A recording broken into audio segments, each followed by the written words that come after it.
వాళ్ళు ముందు రోజు వచ్చి పూజకి సామాన్లన్నీ సర్దుకుంటారని చెప్పాను కదా. తర్వాత పూజ చేసిన రోజు వచ్చి వాళ్ళకి కావాల్సిన పూజ పువ్వులు, మిగతావి ప్రమిదలోకి ఒత్తులు, పసుపు, కుంకుమ, అమ్మవారికి ఏమేమి కావాలో అవన్నీ సర్దుకుంటారు. అంటే పూజకి వడపప్పు, సలివిడి అన్నీ కలుపుకొని అమ్మవారిని కూడా డెకరేషన్ చేస్తారు. మాకైతే 6 రకాల ప్రసాదాలు చేయమన్నారు.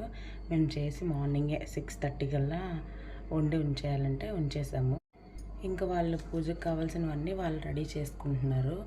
ప్రమిదిలో ఒత్తులు, పసుపు, కుంకుమ ఇంకేమేమి కావాలో అన్నీ వాళ్ళు అడిగితే మనం ఇచ్చేయడమే అంతే.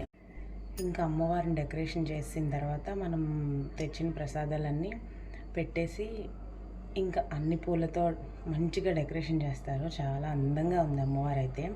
అమ్మవారిని కూడా వాళ్ళు పిలుస్తారు. అసలు చాలా బాగా పిలిచారండి. అన్ని ఊర్ల అమ్మవారిని పిలిచారు ఆవిడ. నేనైతే లాస్ట్ క్లిప్ యాడ్ చేస్తాను. ఇంక కంటిన్యూషన్ నెక్స్ట్ వీడియో నచ్చితే సబ్స్క్రైబ్ చేయండి. Bye bye, see in the next video. అమ్మవారిని పిలుస్తున్నాం, ఎవరు కూడా మాట్లాడకూడదు.